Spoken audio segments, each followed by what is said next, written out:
माळा फेर साध पचमुआ पिंडा कर कर सेवा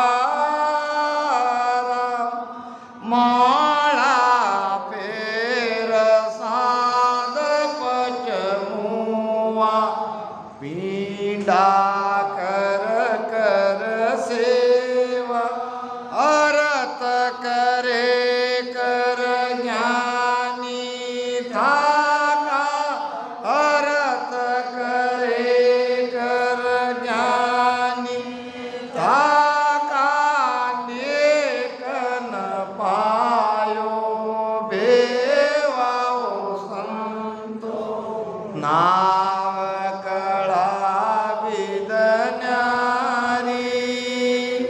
जो जाने सो पार पहुँचा जो जाने सो पार पहुँचा और वार का वारी वो संतो नाव कड़ा विदन्यारी।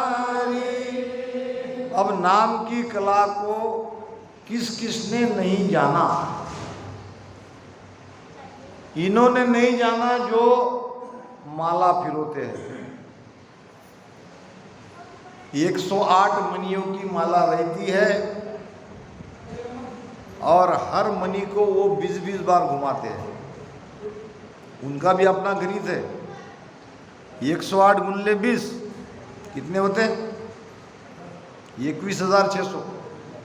यानी जितने 21,600 हमारी 24 घंटे में लेते हैं उनका ऐसा संबंध है। शायद बैठे हमारे यहाँ पे, बड़ी अच्छी बात है, सत्संग में आना ही चाहिए। तो 108 मणियों की माला वो इसलिए फिरोते हैं कि 21,600 श्वासा भजन में लगी रहे, ध्यान में लगी रहे। मगर ऐसा होता नहीं। होता क्या है, जैसा हमारे साथ हो रहा है वैसा उनके भी साथ हो रहा है। हमारे साथ क्या हो रहा है, थोड़ा सा भजन किया तो मन चला गया। अब वहाँ वो माला बराबर एक एक ऐसे घुमाते 20-20 बार एक एक मणि को, मन बाहर चला ही जाता है। अब इसलिए कबीर साहब कहते हैं कि कर का मन का डार दे, मन का फेर। उनके कह रहे कि हमको भी कह रहे मन की माला को भीतर में फिरो, यानी मन को भीतर में लगाओ, मन को नाम के साथ में लगाओ, मन को श्वासा में लगाओ। अब कर की माला से काम नहीं होगा, क्योंकि इसमें कुछ हद तक आप मन को रोक सकते हो, मगर मन चला जाएगा अपने स्वभाव के अनुसार। और मन चला गया तो हम विचारों में चले गए, हमारी सुरती उधर चली गई और हम लग गए इधर माला घुमाने या राम राम करने। दोनों ही की बात है। हम रखना से राम राम कर रहे हैं, वो माला में मन लगा रहे हैं। ये तब तक लगेगा जब तक मन वहाँ है। मन भागते ही ये सारी चीज़ें अपने आप बेकार हो जाएगी। इसलिए महाराज कह रहे हैं कि माला फेर साध पचमुआ। माला फिरोने से, या अब यहाँ भी लो, हमारी तो एक माला ही है, अगर इसमें मन नहीं है तो हमारा भी तो एक माला फिरोना ही हुआ। वो बाहर की तो हम भीतर की घुमा रहे। पिंडा कर कर सेवा, पंडितों को नाम की कला नहीं मिली, ये माला फिराने वाले को नाम की कला प्रकट नहीं हुई। पंडित की पूजा भाव के द्वारा होती है। पंडितों के अंदर भाव रहता है, वो मूर्ति में साक्षात परमात्मा का भाव देखते हैं। अब उनको रोज नहलाते हैं, अच्छे अच्छे कपड़े पहनाते हैं और भोजन प्रसाद भी उनको खिलाते हैं। ये क्या है, भाव के लक्षण। और इतना भाव रहता है तो वो मानसिक पूजा करते हैं। कहते हैं कि ये कोई मानसिक पूजा करने वाला था, यानी मन से मान लेना, मन से समझ लेना, मन से प्रसाद चढ़ा देना और मन से ही पूजा करना। अब एक दिन परमात्मा के सामने वो आया और मन से प्रार्थना करी, हे भगवान, अगर ये मेरा सौदा हो जाए, कोई व्यवहार की बातें रही होगी, वो हो नहीं रहा था, तो परमात्मा के सामने आया, कहने लगा कि हे भगवान, मेरा अगर ये सौदा हो जाए कि मैंने तुम्हें अभी 1 लाख रुपए दे दिए, पैसे दिए नहीं, मन से दे दिए। फिर थोड़ी देर में सोचने लगा 1 लाख तो ज़्यादा हो गए, भगवान को देने वाले तो बहुत है, और कहने लगा मन से, भगवान 1 लाख बहुत ज़्यादा हो गए, मैं तुम्हें 10,000 ही दूंगा। दिए कुछ नहीं, मन से। फिर ऐसा करते करते मन में विचार आया कि भगवान पैसे का क्या करेंगे, भगवान को क्या आवश्यकता है पैसे की, पैसे की आवश्यकता तो हमको है। तो भगवान ऐसा करते, तुमको तो कोई पैसे की आवश्यकता ही नहीं है, 100 रुपये मैं तुमको देता हूँ। अब वहाँ आकाशवाणी हुई, मूर्ख, दिया तो मुझे कुछ नहीं, मन से ही पूजा कर रहा है, मन से लाखों करोड़ों भी देता था, कहाँ तुम्हें जेब से निकाल के देना पड़ता था। यहाँ भी कंजूसी स्वभाव आता है। तो ये पंडित लोग मूर्ति पूजा में भाव रखते हैं और उसको सारी चीज़ें वो करते हैं, जैसा जीते जागते हम संतों की करते हैं वैसा वो मूर्ति में भाव रखते हैं। अब ये पंडितों को भी नाव की कला की जानकारी नहीं हुई, अब दूसरे है ज्ञानी, अर्थ करे कर ज्ञानी थाका, थक गए, कितना अर्थ करेंगे, कितना ज्ञान देंगे। महाराज कहते हैं, ज्ञानी अर्थ माय जो जोवे, ओ अर्था सुन्यारा, क्यों कर मिले पिंडत को सायब, सत स्वरूप विचारा। अगाध बोध में महाराज कहते हैं, ज्ञानी अर्थ माय जो जोवे, वो अर्थातु, वो अर्थ में आता ही नहीं है, वो लिमिट में नहीं है, वो अनलिमिट है, उसका थाह नहीं आता, वो अथाह है। अब जो अथाह है उसको आप सीमित मात्रा में कैसे लाओगे, अर्थ में कैसे उसको बताओगे, जितना भी करोगे उतना कम ही करोगे। अर्था परे समझ के आगे, गम से न से बारा, के सुख राम सुनो बैरागी, वो सत भेद हमारा। अर्थ के परे, समझ के परे, अर्थ कितना भी करेंगे तो कहाँ तक करेंगे, एक समय ऐसा आएगा अब उससे अलग उसका अर्थ हो नहीं सकेगा। तो यहाँ अर्थ की मर्यादा हो गई। तो क्या अर्थ में परमात्मा को हमने समझ लिया, परमात्मा को समझा दिया। ज्ञान में, अर्थ में महिमा कर सकते हैं, परमात्मा को समझा नहीं सकते। परमात्मा की महिमा जरूर शब्दों में की जाती है और करते भी है। तो ये ज्ञानियों को इसलिए ये भेद नहीं मिला, इस भारतवर्ष में एक से एक बड़े ज्ञानी होके गए, ज्ञानियों की कोई कमी नहीं है। जैसा कि एक कबीर साहब का बहुत ऊंचा शिष्य हुआ जो बहुत ही ज्ञानी था और लोगों ने उनका नाम भी बदला दिया। नाम उसका मुझे याद नहीं आ रहा। बाद में कबीर साहब का बड़ा ऊंचा भक्त हुआ, ऊंचा संत हुआ। तो शास्त्रार्थ में आज तक उसको किसी ने हराया नहीं। शास्त्रार्थ होती है ज्ञान सी, ज्ञान का प्रमाण देना। और जीत जाना। तो उसने अपना नाम भी बदल के रख दिया, मगर उसकी माता उसको उस नाम से नहीं बुलाती थी, वो तो अपने पुराने नाम से ही उसको बुलाती थी। वो कहता कि माता जी, सारे मुझे मानते हैं, मेरे ज्ञान को मानते हैं, मुझे ज्ञानी कहते हैं, और तुम मुझे अपने वही पुराने नाम से बुलाती हो। तो माता कहने लगी, बेटा मैंने बड़े लाड से, बड़े प्यार से तुम्हारा नाम रखा है, और मुझे वो आदत पड़ गई है, इसलिए मैं तुमने जो अपना नाम रखा है वो नाम मैं ले नहीं पाती, बार बार मेरे मुख में वही नाम आता है।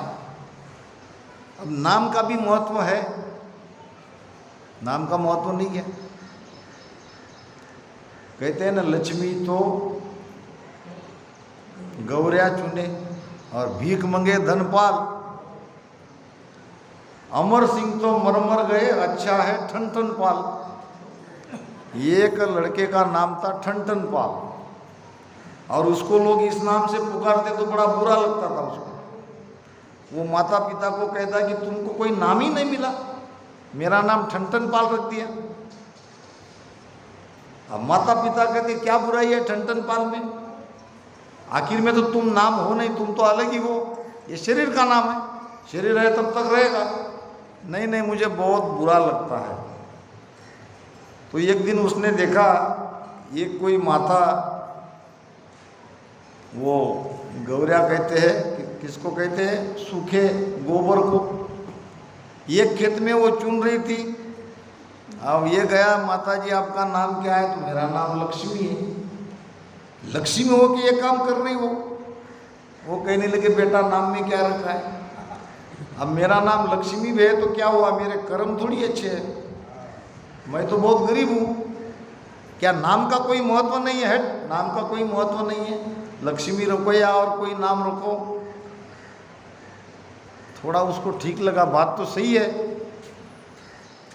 फिर आगे एक व्यक्ति भिक्षा मांगते आ रहा था रास्ते से, उसने उसको पूछा आपका नाम क्या है? तो मेरा नाम है धनपाल। धनपाल हो और भीख मांग रहे हो? अरे भाई नाम में क्या रखा है? नाम मेरा माता पिता ने धनपाल रख दिया, मगर मेरे कर्म तो भी अच्छे हैं, मेरे कर्म अच्छे नहीं, मैं तो भीख मांग रहा हूँ। इसको लगा तो बात तो सही है, लक्ष्मी और ये धनपाल, ये तो भीख मांग रहा है। फिर आगे एक व्यक्ति को चिता जलाने के लिए स्मशान ले जा रहे थे, चिता में जलाने के लिए। उसने पूछा कि भाई कौन है? अरे भाई ये मर गया। क्या नाम था इसका? तो अमर सिंह। अमर सिंह का नाम जो मरता नहीं, नाम इसका अमर सिंह है और मर गया। अरे भाई नाम में क्या रखा है? उसको लगा तो फिर तो अब मैं अच्छा हूँ, अच्छा है ठन ठन पाल, नाम में क्या रखा है? मगर यहाँ नहीं था, वो बहुत अपनी माता से नाराज रहता था और कहता था कि माता जी तुम मुझे अपने पुराने नाम से मत पुकारा करो। माता को लगा कि बेटे में अहंकार आया है, चलो इसका अहंकार कम करे। माता ने कहा, बेटा मैं तुम्हें तुम्हारे नए नाम से जब पुकारूंगी, जब तुम 40 कोस दूर काशी में मेरे गुरुदेव है कबीर साहब, उसको अगर शास्त्रार्थ में हराओगे तो मैं मान लूँगी तुम सचमुच ज्ञानी हो, और ज्ञानी ही तुम्हें पुकारूंगी, आज से तुम्हारा पुराना नाम नहीं लूँगी। अब गया कबीर साहब के पास, कबीर साहब तो नहीं मिले, कबीर साहब की लड़की मिली कमाली, और पूछने लगे कबीर साहब कहाँ है? अब संत की लड़की कोई मामूली थोड़ी लड़की होती है। यहाँ हमारी बाई है, हमारे बापू की, नया नया रामसनी बना, यवतमाल में मेरी ऐसी पीरियड ली गई कि मैं सोचते रह गया कि भाई ये भाई अब कितनी ज्ञानी है। तब यवतमाल में थी भाई, बहुत अच्छा ज्ञान उस समय मुझे दिया, तब उन्होंने मुझे बानी दी। तो संत की लड़की ही ज्ञानी ही रहती है, ऐसी बात नहीं है।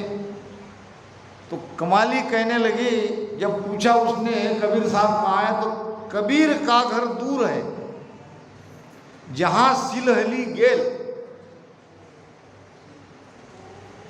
और पावन टीके पिपील का और तुम लादो है बैल।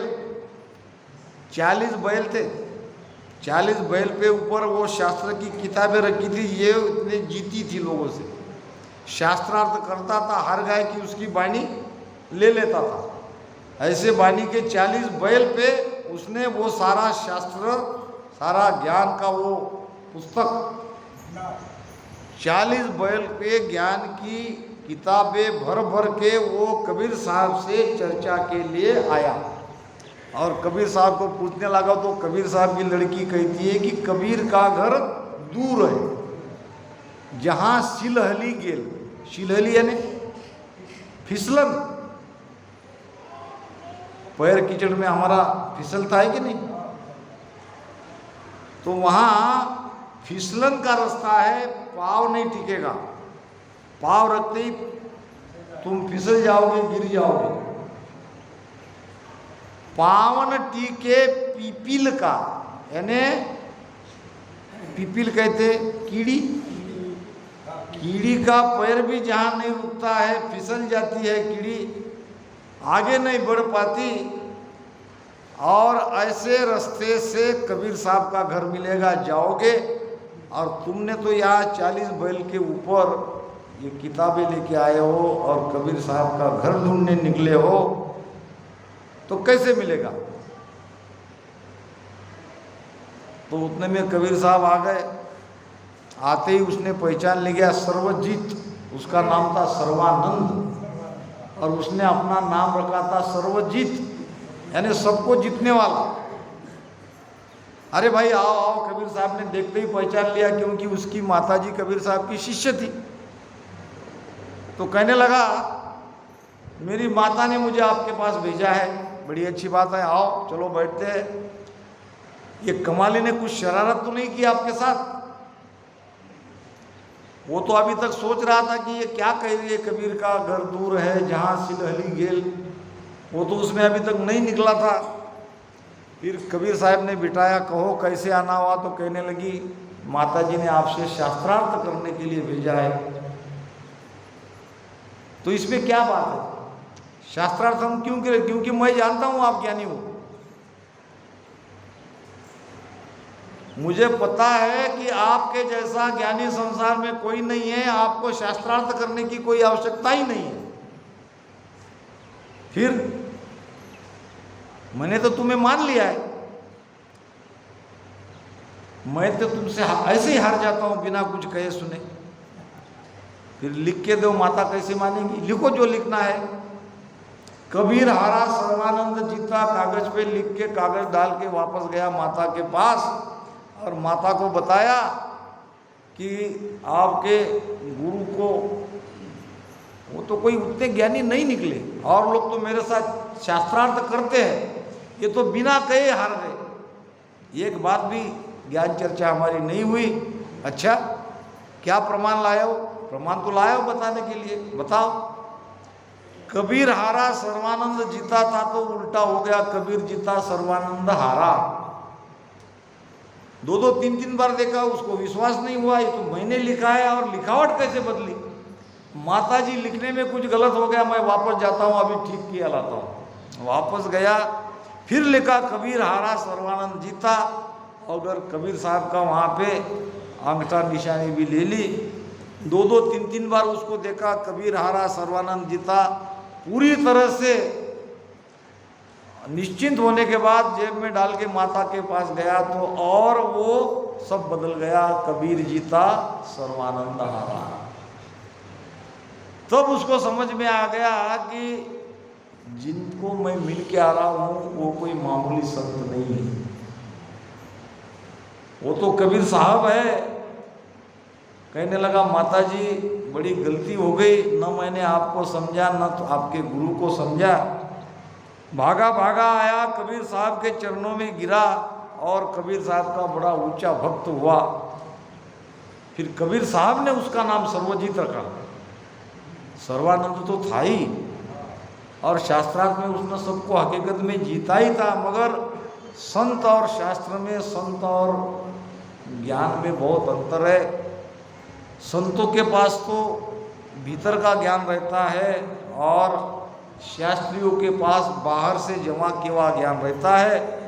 तो महाराज कहते हैं कि अरत करे कर ज्ञानी थाका नेकन पावे भेवा, राग छतीस राग बंद गावे, गुण प्रगटावे लाई, राम राग छतीस राग बंद गावे, गुण प्रगटावे लाई, पच पच मुआ रात दिन सारा, पच पच मुआ रात दिन सारा, कुदरत कळन पाई ओ संतो, नाव कळा विद राग 36। वैसे मूल में राग है 6, और हर एक राग की 6 रागिनियां हैं। 6 राग कौन से है? ये एक है मेघ मल्लार, तानसेन के पास था।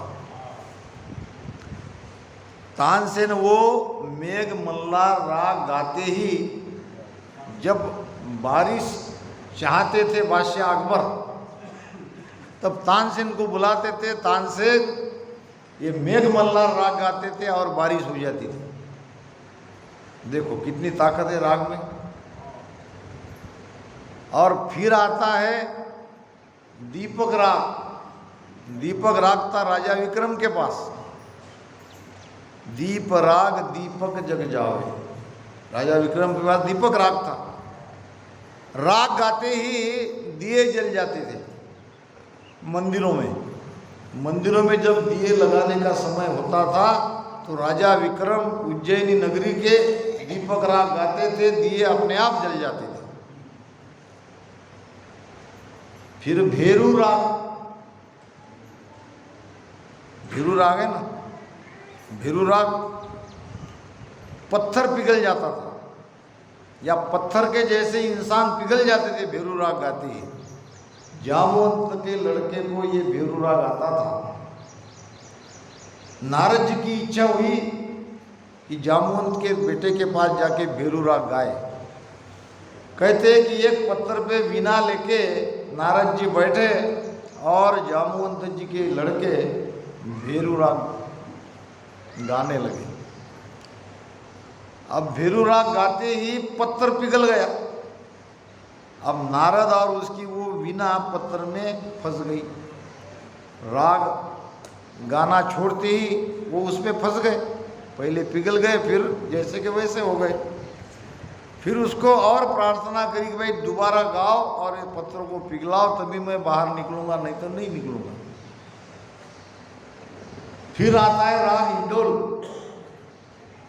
हिंडोल राग अगर कोई गाता है, हमारे जो हरजस है, कभी बताऊंगा आपको मैं कौन सा राग किस समय गाना है। 24 घंटे का कैलकुलेशन है। हमारे बलिराम जी भाऊ बैठे हैं, उसमें से ये जो परज राग है 3, कल हमारी बहनें गा रही थी। परज के राग कौन से मालूम है? 3 राग है। गिगन में भंवर गुंजाना पे, गिगन में शेर बसाया बे, गिगन के अनहद बाजे भारी। तो इसको गाना पड़ता है 12 बजे के बाद रात के।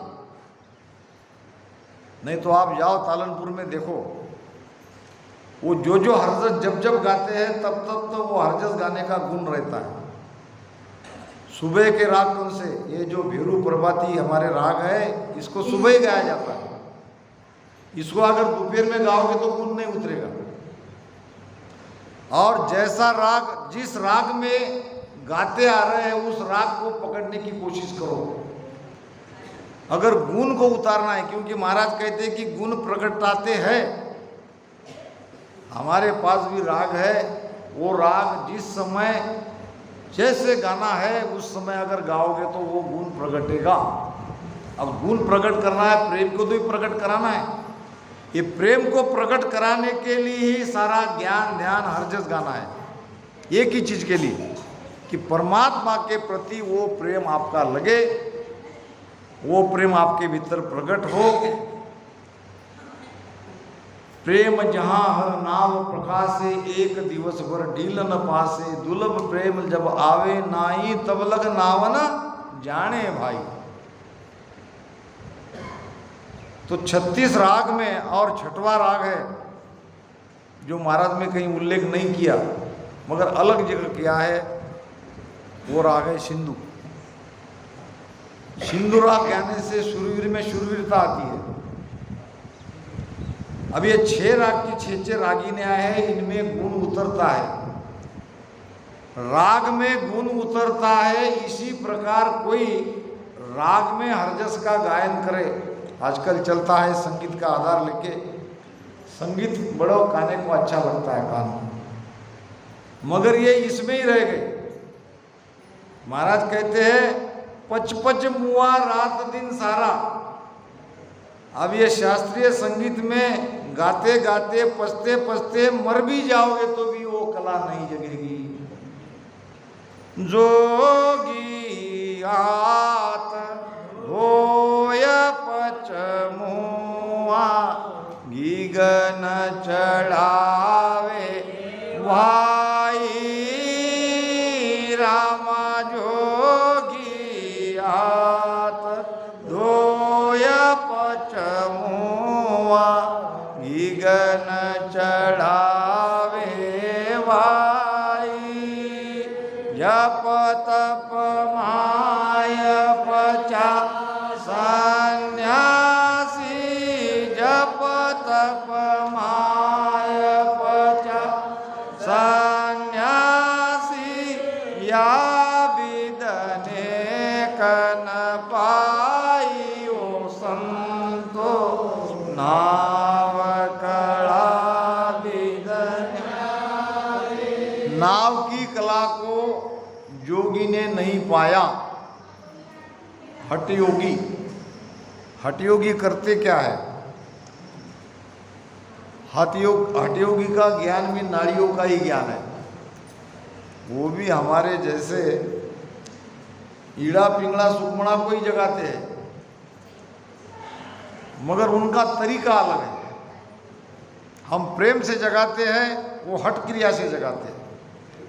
नेति, धोती, बस्ती, नवली, कपाली, त्राटक, ये 6 प्रकार की क्रिया करते हैं। जल नेति करते हैं, यानी शरीर की शुद्धि, शरीर के भीतर में हमारी जो आते हैं उसको शुद्ध करते हैं।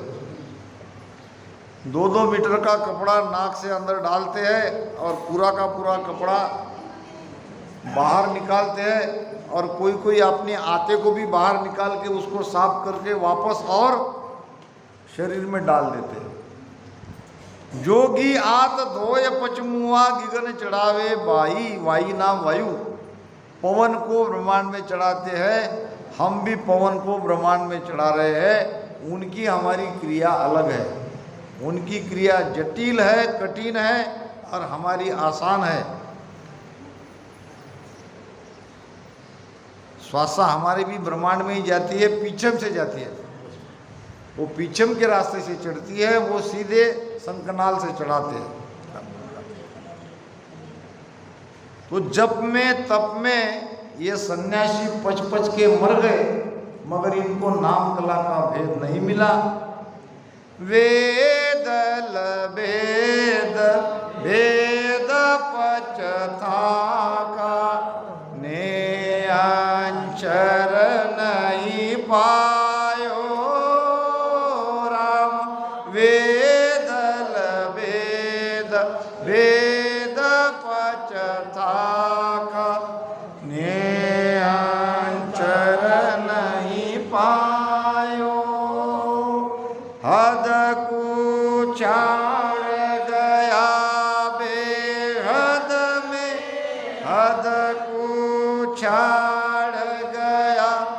बेहद में तोई री तो फिर आयो संतो नाव कड़ा विद न्यारी।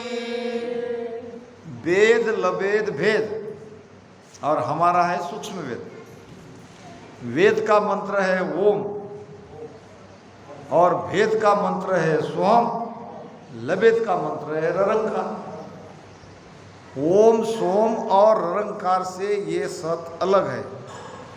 यानी वेद के ज्ञान धारण करने से, ओम शब्द की साधना करने से या सोहम शब्द की साधना करने से या नाड़ी नाड़ी में रोम रोम में रंकार जगाने से,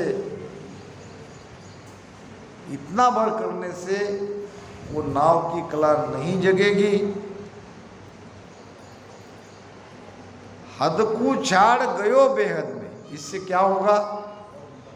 तीन लोक की हद जो त्रिकुटी है और 10वें द्वार की हद जो बेहद है, बेहद तक जाएंगे कोई बिरले, बाकी तो सब हद में ही थक जाएंगे। बेहद में जाकर भी 10वां द्वार नहीं फूटेगा, खाली आ जाएंगे, जैसे थे वैसे वापस आ जाएंगे। आ तो कोय न पावे कबहू नाव पराक्रम भाई राम। आ तो कोय न पावे कबहू नाव पराक्रम भाई। ओम सो जाप अजपो, ओम सो जाप अजपो, ये सब पवना माई वो संतो नाव कड़ा विद न्यारी। आ तो कोय न पावे कबहू। आ तो यानी ये माला फेरने से तो यहाँ तक जो भी साधना कर रहे हैं, ये कभी भी नाव की कला को नहीं जान पाएंगे। आ तो कोय न पावे कबहू, कभी भी नहीं। नाव का पराक्रम क्या है, नाव की कला है, कैसे अपने आप सहज में 24 घंटे ये सुमिरन होता है। नाम की कला जगने से क्या होता है? भजन अपने आप सहज में यानी श्वासा जो हमारी आती है वो सहज में आ रही है। श्वासा लेने के लिए हम कुछ नहीं कर रहे। शेष शेष 21 बारा निस दिन भला संभावे। जो 21,600 श्वासा हमारी आती है या हम लेते हैं, वो पूरी की पूरी श्वासा पीछम के रास्ते से ये पवन और पवन के साथ हमारा प्राण निरंतर ऊपर चढ़ता है। इसके लिए कुछ नहीं करना पड़ता, अपने आप श्वासा आती है, अपने आप जाती है और वो सारी श्वासा पलटती है, पलटने लगती है। आपको इसका पता चलेगा, कमर में, रीढ़ की हड्डी में, यहाँ पे और यहाँ पे बहुत ज़बरदस्त दर्द होने लगेगा। समझ लेना आपका प्राण ऊपर चल रहा है, आपकी पवन बंकनाल के रास्ते से ऊपर चढ़ रही है, ये उसका प्रमाण है। और फिर आएगा आना। तो इन्होंने नाम के पराक्रम को नहीं जाना। अब ये ओम सोम का जाप अजप्पा भी करते हैं, फिर भी इसको ये नई चीज़ मिली। अब ये सोहम श्वासा, सोहम का जाप कैसे करते हैं ये भी देखो। और वो भी सो करते हैं अंदर, और फिर उसको जब रोकते हैं अंदर की श्वासा को तो उसकी ऐसी ध्वनि होती है, सो फिर जब छोड़ते हैं तो वो कहते हैं हम, सो वो देर में फिर छोड़ते हैं हम। ये सोम श्वासा का जाप है। अंदर श्वासा लेना, उसको वहाँ रुकाना और उसको बाहर फेंकना। और ओम का जाप करते हैं, वाणी से मंत्रों का जाप करते हैं, ये सब ओम के आधार से होते हैं। बाहर की श्वास में बोलते हैं, इसको कहते हैं ओम। अब ये ओम सोम का जाप अजपा करते हैं, ये तो श्वासा की ही क्रिया है, श्वासा के अंदर की ही क्रिया है। इससे श्वासा नहीं पलट रही है। श्वासा पलटती है नियंचर से, श्वासा पलटती है कुदरत कला से। नाव चढ़े पीछ मदिस भाई, आ कुदरत कड़ात के सुन होई, सब ही साधन जाने भाई, नहीं नहीं दोष तुम्हारो काई। महाराज ने कहा है सभी साधना करने वाले को, इसमें आपका कोई दोष नहीं, क्योंकि आप इस कला को जानते ही नहीं। वो जिनका नाम पीछम के रास्ते से ऊपर चढ़ता है, उनके पास नाम की कला है। यही है कुदरत कला। के सुख राम मेहर सतगुरु की, प्रेम उमंग घट आवे, राम के सुख राम मेहर सतगुरु की, प्रेम उमंग घट आवे, ईण विद नाव नियंचर जागे, ईण विद नाव नियंचर जागे, उलट आद गरदावे वो संतो, नाव कला विद न्यारी। अब नाव की कला कैसी जगती है। अबे आखिरी का सार ज्ञान नहीं दिया तो बाकी और ज्ञान बताने में कोई मतलब ही नहीं। इससे नहीं जगती, उससे नहीं जगती, फिर जगती किससे ये अगर नहीं बताया गया तो कोई अर्थ नहीं।